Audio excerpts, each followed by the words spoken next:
He decretado el estado de sitio en todo el territorio nacional.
La Argentina se encuentra frente a una crisis inédita. Ante el cansancio por la falta de respuestas a la grave situación, se producen manifestaciones en todo el país. En los grandes centros urbanos hay saqueos a locales comerciales y supermercados. Culmina un día difícil. Han ocurrido en el país hechos de violencia que ponen en peligro personas y bienes y crean un cuadro de conmoción interior. Quiero informarles que ante eso he decretado el estado de sitio en todo el territorio nacional. Lejos de brindar una solución, esta medida aumenta la tensión de las protestas que estallan luego del discurso presidencial. En la Plaza de Mayo, las fuerzas del orden reprimen duramente a los manifestantes. La cifra de muertos crece y el clima de malestar se agudiza. Finalmente, al caer la tarde, un helicóptero con De la Rúa a bordo despega de la azotea de Casa de Gobierno. Tras 2 días de furia social, el presidente abandona el poder. Con él se termina el ciclo de políticas neoliberales para la economía argentina. El país parece caminar al borde de su propia disolución.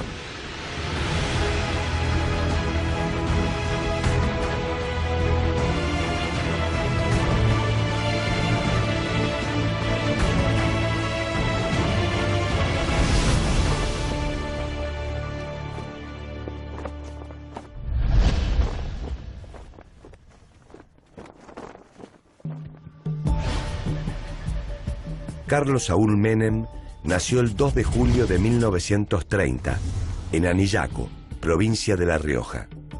Sus padres fueron Saúl Menem y Mojibe Aquil.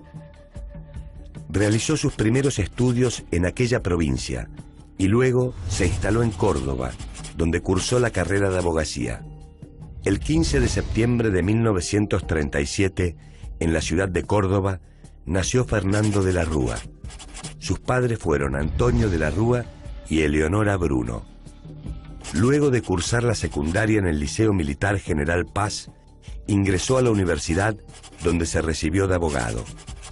Por su parte, Carlos Menem se desempeñó como defensor de oficio de los militantes peronistas encarcelados en 1955. Más tarde, profundizó su actividad política y se unió a la resistencia peronista, lo que lo llevó a pasar varios meses preso durante el año 1957. Al recuperar su libertad, fundó la Juventud Peronista de La Rioja y se convirtió en asesor legal de la Confederación General del Trabajo, CGT. Al año siguiente fue nombrado presidente del Partido Justicialista de su provincia. En 1964 viajó a Siria, donde conoció a una riojana que 2 años más tarde se convertiría en su esposa, Zulema Fátima Yoma. Con ella tuvo 2 hijos. Posteriormente se trasladó a España, donde se entrevistó con el exiliado Juan Domingo Perón. Este encuentro consolidó a Menem como el principal referente dentro del Partido Justicialista de su provincia. Con el regreso de la democracia, en 1973, Fernando de la Rúa, quien desde su juventud era militante de la Unión Cívica Radical, obtuvo su primer cargo importante. Fue elegido senador por la ciudad de Buenos Aires, en la que residía desde los años 60. Mientras tanto, en marzo de 1973, Menem fue elegido por primera vez gobernador de La Rioja con el 67% de los votos. En septiembre de ese año se llevaron a cabo nuevas elecciones presidenciales. El triunfo le permitió a Fernando de la Rúa postularse como candidato a vicepresidente junto a Ricardo Balbín. Finalmente, se impuso la fórmula liderada por Perón, quien comenzaba así su tercer mandato. El 24 de marzo de 1976 se produjo un nuevo golpe de Estado que impidió a Menem cumplir con su mandato como gobernador de La Rioja. Los militares lo mantuvieron preso hasta 1978. Al ser liberado, volvió a su provincia y se incorporó al estudio de abogacía de sus hermanos Eduardo y Munir. El combate de Puerto Argentino ha finalizado. Con el fin de la Guerra de Malvinas, el 14 de junio de 1982, el gobierno militar del comandante Leopoldo Fortunato Galtieri terminó de desmoronarse. La dictadura llamó finalmente a elecciones para el 30 de octubre de 1983. Mientras Menem optaba por ser candidato a gobernador, de la Rúa soñaba con ser presidente. Sin embargo, en las internas de la UCR fue derrotado por Alfonsín. Así, volvió a postularse como senador por la capital federal. Al término de los comicios, los dos lograron ser electos.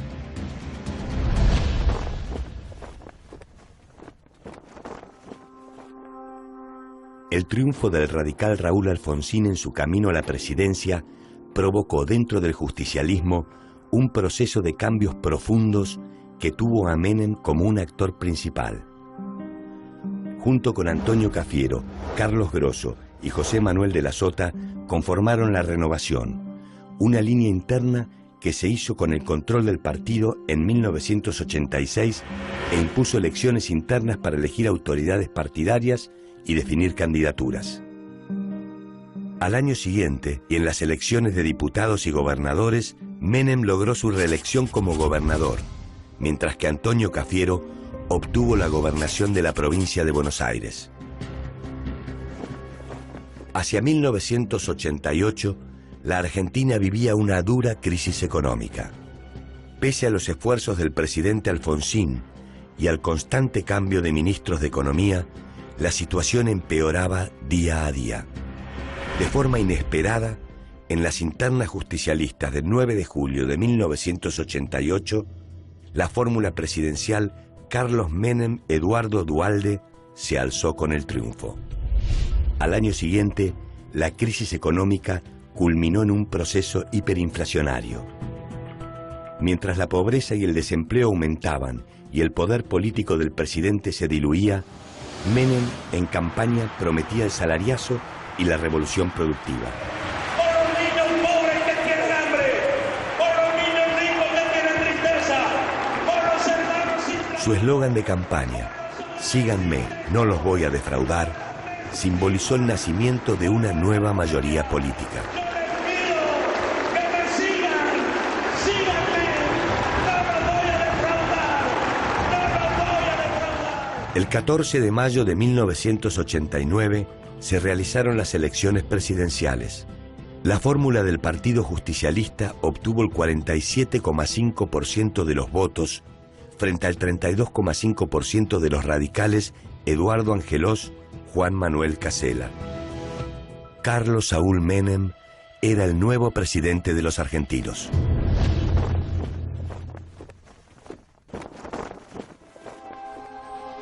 El año 1989 marcó el fin de la llamada Guerra Fría, que enfrentaba a Estados Unidos con la Unión Soviética desde 1945. Un conjunto de rebeliones en países bajo el control soviético aceleraron la desintegración del comunismo, que culminó con la caída del muro de Berlín. En este contexto, Estados Unidos se convirtió en el máximo y único poder mundial. En Argentina, el gobierno alfonsinista llegaba al final de su mandato inmerso en una gran crisis económica e institucional. Frente a la desbordante situación, Alfonsín decidió adelantar el traspaso de mando para el 8 de julio de 1989. Carlos Saúl Menem comenzó su gestión en medio de una economía devastada, una gran recesión y una deuda externa que absorbía la mayor parte de los ingresos del Estado. Una vez instalado en el poder, el presidente dejó de lado sus promesas de campaña y siguió las recomendaciones de los grandes organismos de crédito internacional. Para el Fondo Monetario Internacional, la solución a la crisis argentina era reducir el papel del Estado y anular cualquier intento de regulación de la vida económica. Con estos objetivos, el peronismo de Menem comenzó a desmantelar el modelo de Estado que su propio partido había construido en los años 40. Menem solicitó poderes especiales al Parlamento, que se tradujeron en las leyes de emergencia económica y social y de reforma del Estado. Bajo el amparo de estas leyes, cerca de 400 empresas estatales pasaron a manos privadas, gran parte de ellas de origen extranjero. Esto hace el proceso de reforma del Estado, producto de la ley que ustedes ya conocen, es el marco general y estos son los decretos que tienden a poner en ejecución esta legislación que es de corte netamente revolucionario. Detrás del plan transformador del presidente Menem se encontraba el núcleo duro del pensamiento económico neoliberal. Sin embargo, la hiperinflación no mostraba señales de disminuir. Buscando controlarla, en diciembre de 1989 se estableció el Plan Bonex. Con este se reemplazaron los depósitos bancarios por títulos de deuda pública a 10 años. Sin embargo, el plan fracasó y la hiperinflación superó el 1000%.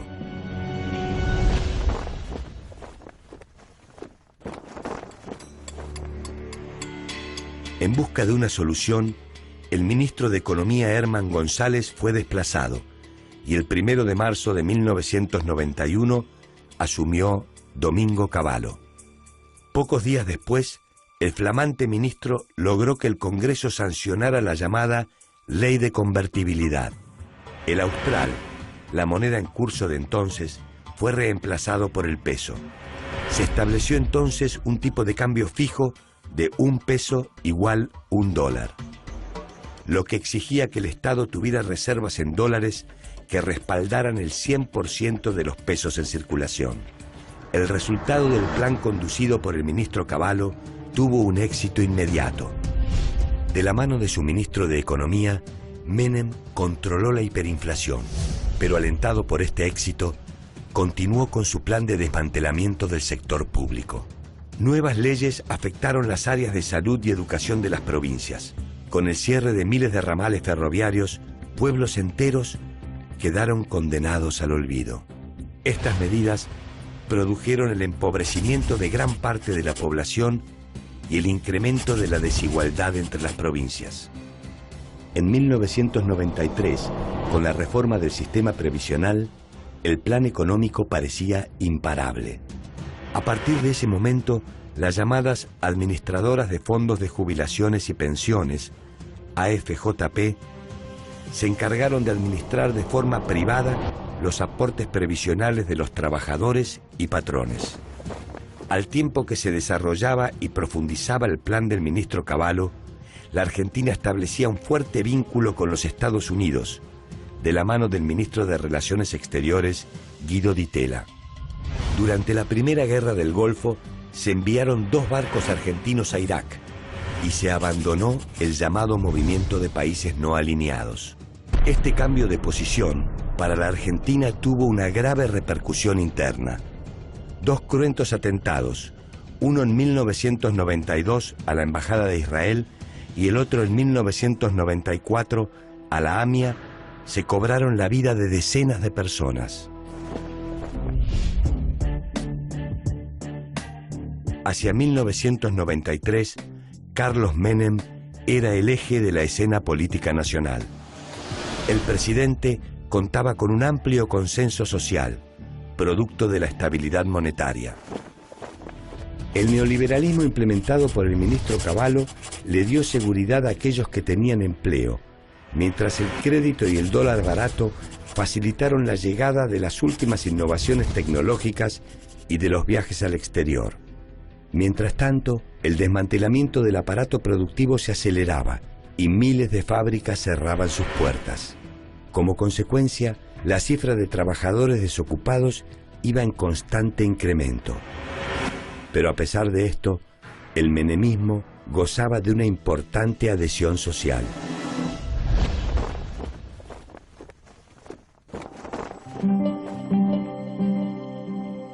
En ese clima, Carlos Menem impulsó la reforma de la Constitución. Para lograr su objetivo, firmó el llamado Pacto de Olivos junto al líder de la oposición, Raúl Alfonsín. Entre mayo y agosto de 1994, se elaboró y sancionó la nueva Constitución Nacional. El texto incluía la reelección presidencial y la reducción de su mandato de 6 a 4 años. También se creaba la figura del jefe de gabinete y el Consejo de la Magistratura. Todavía no sé a quién me votar. No puedo creer que todavía sigas dudando. La hiper, las remarcaciones... Menem tenía el camino libre para iniciar su campaña y postularse así a un nuevo mandato. Imagínate esta crisis sin Menem, sin el plan económico, sin la posibilidad de que haya reelección. Pero 2 meses antes de las elecciones, cuando piloteaba un helicóptero, murió Carlos, su hijo mayor. El presidente redujo sus actividades proselitistas, pero continuó su campaña. Finalmente, el 14 de mayo de 1995, los comicios dieron como ganadora la fórmula Menem-Rucauf con el 50% de los votos. Con esta victoria, el menemismo robustecía su poder y se lanzaba a su segundo mandato con un enorme respaldo popular. Vamos con Menem y con Rucauf.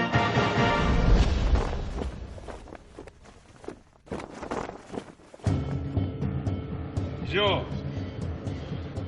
Carlos Saúl Menem. El segundo mandato de Carlos Menem tenía dos nuevos objetivos: la flexibilización laboral y la desregulación del sistema de salud. Ambas afectaban los intereses de los sindicatos y los derechos laborales. Pero esta vez, la reacción no se hizo esperar. El 8 de agosto de 1996, un paro general le demostró al presidente cuál era la posición ante el gobierno de buena parte del sindicalismo. A pesar de esto, Menem se mostraba firme en sus convicciones y prosiguió con su plan. Sin embargo, las consecuencias del modelo empezaban a ser visibles y preocupantes. La desocupación y subocupación habían trepado al 18%. Además, el 25% de la población se encontraba por debajo de la línea de pobreza. En junio de 1996, los pobladores de Cutralcó y Plaza Huíncul, dos ciudades neuquinas fuertemente afectadas por la privatización de YPF, cortaron durante varios días la Ruta Nacional 22 en protesta por su situación desesperante. ¡Le damos el gas! ¡Le damos el petróleo! ¡Le damos la electricidad y nos pagan así! Fue el comienzo de un ciclo de fuertes reclamos sociales. Retiro del lugar y las fuerzas que vinieron conmigo también.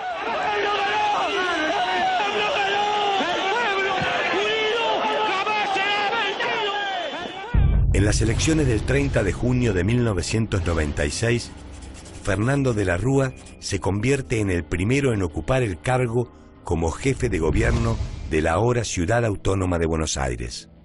La reforma constitucional de 1994 le había dado ese nuevo estatuto a la ciudad, y el radical, que veía crecer su figura, resultó vencedor con el 40% de los votos.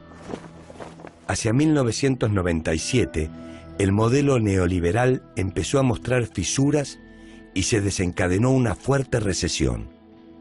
Los cortes de ruta y las marchas de desocupados empezaron entonces a generalizarse por todo el país.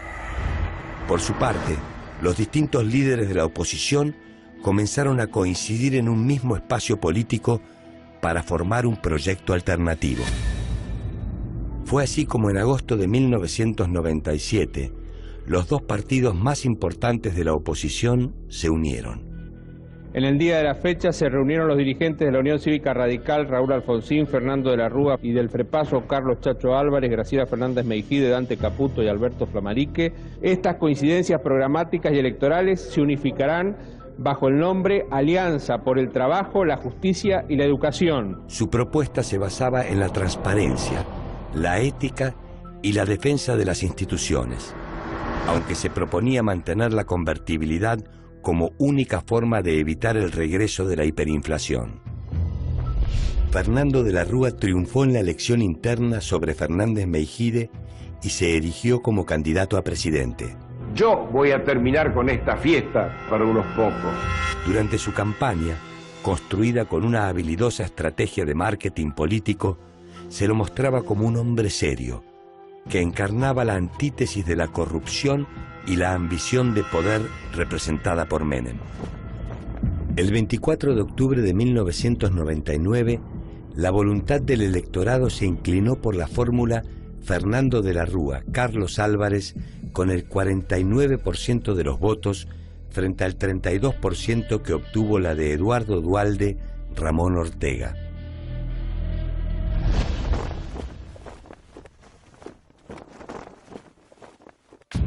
Le coloca la banda al señor presidente de la Nación, doctor don Fernando de la Rúa.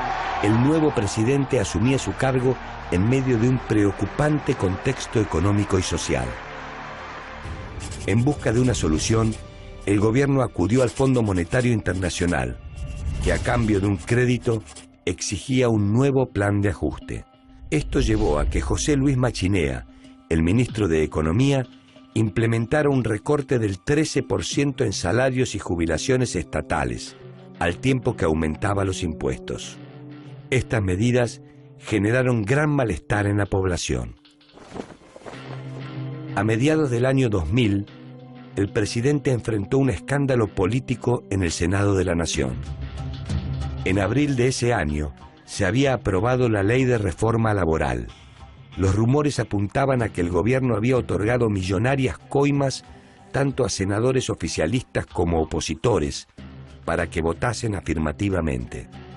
El vicepresidente Álvarez decidió investigar los hechos y exhortó a De la Rúa a que tomara cartas en el asunto. El presidente realizó cambios menores en el gabinete, pero mantuvo en el poder a los sospechosos de pagar las coimas. Al verse desautorizado, Álvarez renunció a su cargo. Con el que me ha honrado la ciudadanía. Compatriotas, el vicepresidente nos ha comunicado su renuncia. Es un hecho importante. Esto aumentó la desconfianza de la población hacia De la Rúa, quien tampoco lograba frenar la recesión económica. En diciembre de 2000, el presidente anunció que la Argentina había obtenido un blindaje financiero que le permitiría afrontar la crisis. Sin embargo, para marzo de 2001, el fracaso del plan ya era rotundo. Entonces, el ministro de Economía presentó su renuncia. Ricardo López Murphy fue nombrado nuevo ministro de Economía y anunció nuevos recortes en los gastos del Estado en las áreas de salud y educación. Esto fue rechazado ampliamente por la ciudadanía y en apenas 15 días, López Murphy debió renunciar a su cargo. En busca de una solución, De la Rúa recurrió al creador de la convertibilidad, Domingo Cavallo. El ministro exigió al Congreso la entrega de poderes especiales y una vez obtenidos, comenzó a renegociar con los acreedores la creciente deuda externa. En junio de 2001 finalizaron las negociaciones del llamado Mega Canje. El acuerdo beneficiaba exclusivamente a los acreedores externos y a los sectores financieros de la economía. Para garantizar las ganancias de estos grupos, Cavallo promovió la ley de intangibilidad, que prohibía al Estado utilizar los depósitos privados. También se sancionó la ley de déficit cero. En cumplimiento de esta ley, el ministro anunció nuevos recortes salariales a empleados estatales y la cesación de pagos a proveedores. Estas medidas solo lograron aumentar el descontento social, que ya era mucho.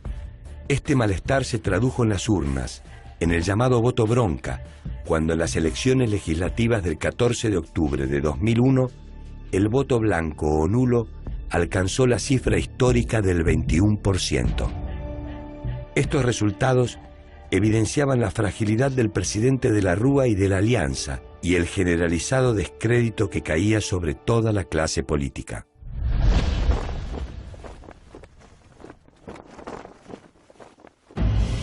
La Argentina había vivido más de 3 años de recesión y tenía en esos meses una tasa de desempleo del 18,3%. Al mismo tiempo, el 40% de la población vivía bajo la línea de pobreza. Miles de argentinos se agolpaban en las embajadas con miras a salir del país, mientras que otros sobrevivían en la economía informal. Pese a este panorama, De la Rúa se mantuvo firme en su política económica. 250 pesos puede retirar en efectivo cada semana, es decir, en billetes. Sin embargo, la situación se agravó. La desconfianza de los grupos económicos y la creciente fuga de capitales llevaron al gobierno a restringir el uso de dinero por parte de los ahorristas. Era el nacimiento del llamado corralito.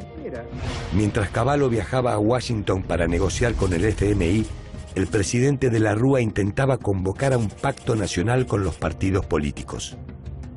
El único que respondió positivamente fue Menem, recién liberado de prisión domiciliaria por una acusación de contrabando de armas ocurrida bajo su gobierno.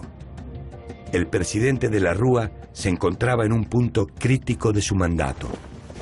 El 19 de diciembre de 2001, una ola de saqueos se produjo en distintos centros urbanos del país. Ante la escalada de los acontecimientos, el presidente habló en cadena nacional y declaró el estado de sitio. He decretado el estado de sitio en todo el territorio nacional. Inmediatamente después del discurso, miles de personas en todo el país salieron a las calles en protesta.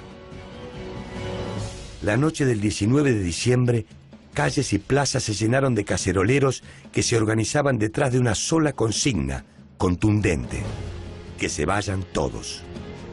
Desde la madrugada del 20 de diciembre de 2001, los manifestantes se instalaron en la Plaza de Mayo y el Congreso para expresar su descontento hacia el gobierno. Con el transcurso de las horas, el clima se fue tensando cada vez más. El gobierno ordenó el desalojo de los manifestantes de la Plaza de Mayo. Esto se tradujo en una represión policial indiscriminada que dejó como saldo varios muertos y decenas de heridos.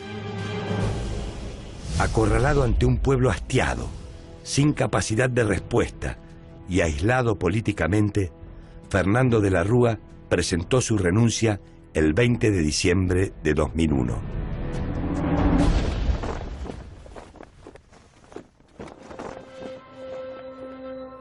El 21 de diciembre, de la Rúa regresó a Casa de Gobierno y derogó el estado de sitio. Ese día, la justicia prohibió su salida del país y el expresidente fue acusado de homicidio reiterado, lesiones y presunto abuso de autoridad por la represión que había ordenado en las últimas 48 horas de su gestión. La partida de Fernando de la Rúa inició la llegada de varios presidentes provisionales en medio de una gran crisis económica, política y social. En un clima de movilización constante, de incertidumbre económica por el cese de pagos a los acreedores externos y de finalización de la convertibilidad, el país inició el proceso de normalización institucional. En las elecciones del 27 de abril de 2003, Menem se postuló y resultó primero con el 25% de los votos. Muy cerca de él se ubicaba Néstor Kirchner, con el 22%. Era necesaria una segunda vuelta entre estos dos candidatos. Sin embargo, ante la certeza de una derrota rotunda, Menem decidió dar un paso al costado. Mientras Néstor Kirchner se convertía en el presidente de los argentinos, Menem comenzaba un lento pero inexorable retiro del poder.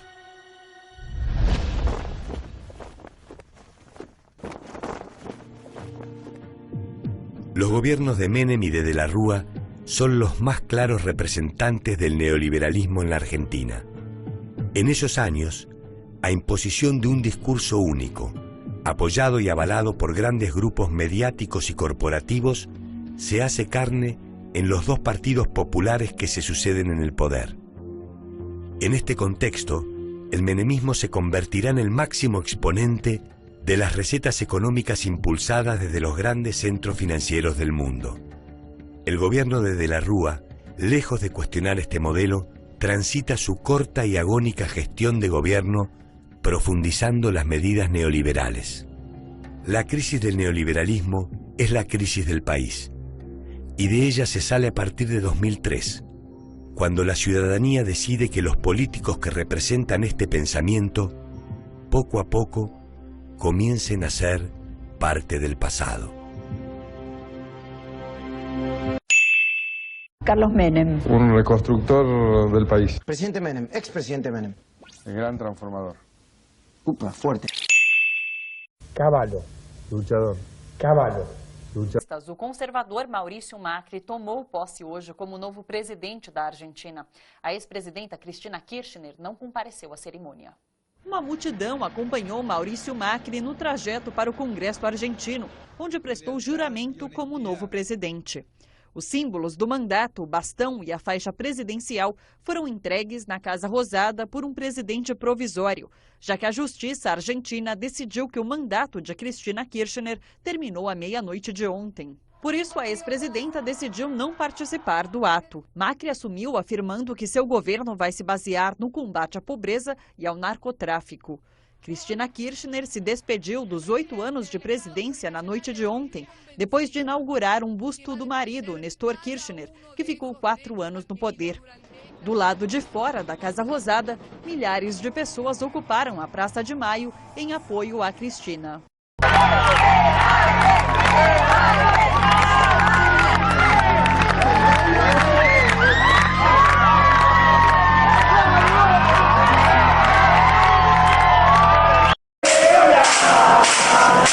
Yeah.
Finalmente Macri llegó en medio de un inusual dispositivo de seguridad, pero de repente hizo detener la camioneta y bajó a saludar. El presidente se bajó del auto, los policías no saben cómo controlar la situación, porque a metros de aquí hay una protesta de vecinos.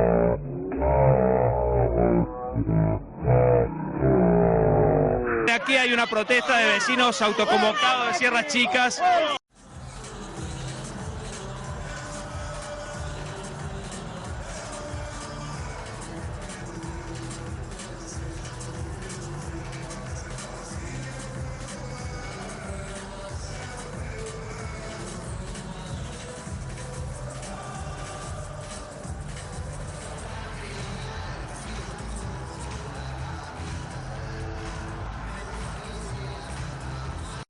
Que son los medios de comunicación los que quieren destruir al Partido de los Trabajadores.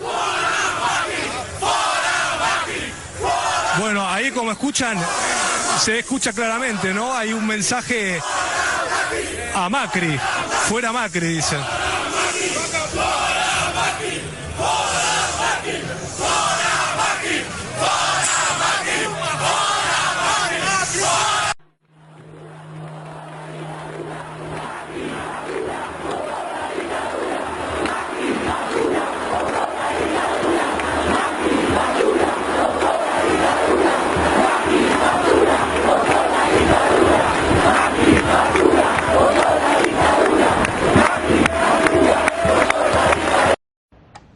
Así que esto es típico de acá. Apanan la carne y la comen con ensalada. Milanesa, se llama milanesa. ¿Y cómo se hace? ¿Cómo se hace? Bueno, necesitas la carne, la pasas por huevo, pan rallado. Bueno, le pones perejil, un poco, ¿no? Si querés. ¿Por huevo o pan rallado? Las dos. Sí, primero por huevo y después por pan rallado. Primero uno. Pero es típico de acá. No sé si tanto. Es milanesa. Milanesa. Y que siguen peleando y poniendo la cara. La política no es mierda. La política no es Macri. Macri es un hijo de remil puta, pero no es un político. Macri nos va a dejar sin comer, nos va a dejar sin casa, nos va a dejar sin jubilación. El mismo día hizo todo. Está todo preparado y no de ahora, desde hace mucho tiempo. Este tipo sí robó. Pero no es solo un chorro, es un traidor y no es un político, es un sinvergüenza, es un hijo de mil putas. Por eso no nos dejemos convencer. Placer. Las mejoras prometidas se demoran, hay recesión. Es la idea, me parece. Crece el número de pobres. La comida que ha aumentado de manera tremenda. Tengan claro que yo trabajo por la mentira y la corrupción. La inflación, la pobreza, la devaluación de la calidad educativa, la crisis final. Todas las medidas que he tomado han sido una política equivocada. Cada día la energía cuesta mucho más. Lo que estamos haciendo con los jubilados es una mentira.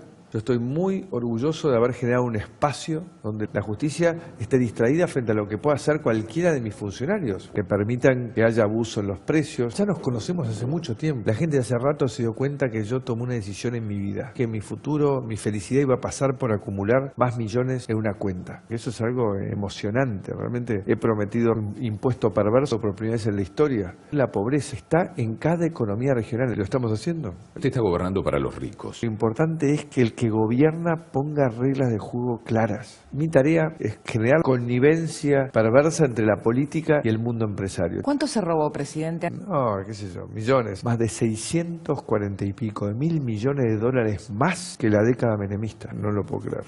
Predico con el ejemplo. ¿Quién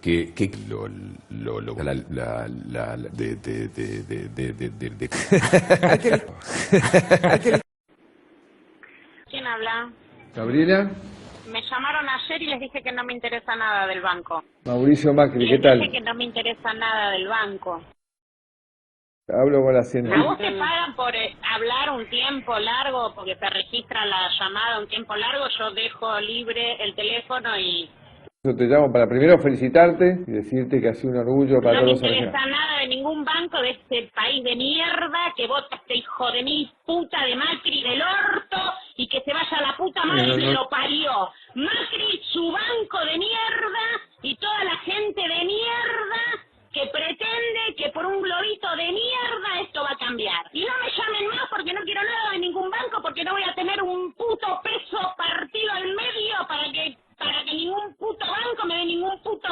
vamos. Los futboleros queremos saber si el fútbol para todos va a seguir. Sí, pero sin política. Ese es mi compromiso. ¿Vas a devaluar? Pero no pasa por ahí la línea, no vamos a devaluar. Ese es mi compromiso. En mi gobierno, los trabajadores no van a pagar impuesto a las ganancias. Ese es mi compromiso. Lanzaremos 1 millón de créditos hipotecarios a 30 años. Ese es mi compromiso. Todos los maestros van a ser respetados, cuidados y bien remunerados. Ese es mi compromiso. Vamos a trabajar para que nadie te persiga por pensar distinto. Vamos a garantizar la libertad de expresión. Ese es mi compromiso. El turismo es una gran oportunidad para todos. Vamos a crear 500.000 nuevos empleos en esta área. Ese es mi compromiso. El Estado te va a proteger brindándote remedios y tratamientos de calidad para toda tu familia. Ese es mi compromiso. Vas a poder iniciar tu emprendimiento o abrir tu negocio en un solo día. Ese es mi compromiso. Alumno Macri está por terminar el examen, queda una sola pregunta. Nada más que uno. Ay. La pregunta viene desde Twitter. Sí, pregunta, ¿nos va a defraudar? No es la idea.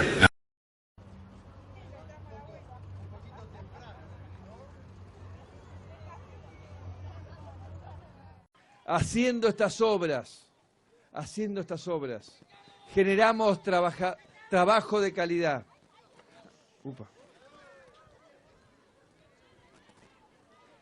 Con oportunidades de trabajo y progreso para todos. Me va a estar presentando ante la justicia civil para pedir una declaración de certeza, creo, ¿no, ministro? Generamos trabajo de calidad. ¡Basta! ¡No te aguanto más! ¡Habla bien! Pensá un poquito antes de hablar, ¿qué te pasa? ¿El cerebro también lo escondiste en una cuenta offshore? No, salí, no me toques, me voy sola, deja. ¡Apásico del ojete! ¡Fuera Macri, hijo de puta! ¡El de patria de mierda! ¡Hijo de puta! ¡Hijo de puta! ¡Hijo de puta! ¡Hijo de puta! ¡Oh, vamos a volver! ¡A volver! ¡Vamos a volver! ¡Vamos a volver! ¡Puto! ¡El de patria! ¡A volver! ¡Vamos a volver! ¡Vamos a volver! ¡Corre, Jorge, hijo de puta! ¡Entregador! ¡Fuiste de mierda! Último momento, agresión a Mauricio Macri y María Eugenia Vidal. Apedrearon el auto en el que viajaban antes de un acto en Mar del Plata de esta manera. Antes que el presidente se presentara en el marco del Plan Nacional de Hábitat en el barrio Belisario Roldán, ocurría esto, acompañado por la gobernadora bonaerense. Llegaban al lugar, recibieron insultos y, como se ve y se escucha, otras agresiones verbales. Un grupo de personas terminó lanzando piedras contra el vehículo en el que se desplazaban y, según algunos testigos, eran militantes de la organización Votamos Luchar. Esto sucedió nada más hace algunos instantes en Mar del Plata. La policía que custodiaba al mandatario respondió lanzando gases lacrimógenos y disparando balas de goma. Momentos después, el presidente llamó a poner energía en construir y no en agredir. Pero esto se registraba minutos antes. Escuchen.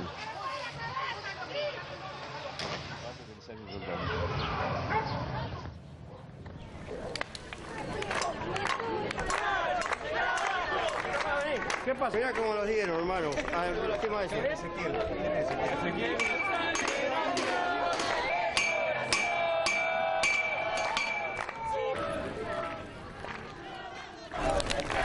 Más imágenes de la manifestación que se llevaba adelante durante la presencia del presidente Macri y la gobernadora de la provincia de Buenos Aires, María Eugenia Vidal. Incluso antes de las agresiones, del contacto que los manifestantes habían tenido con el titular del Poder Ejecutivo, estos se registraban. Cortes de calle, quemaban gomas y después lo anticipado, las piedras contra el auto de la comitiva.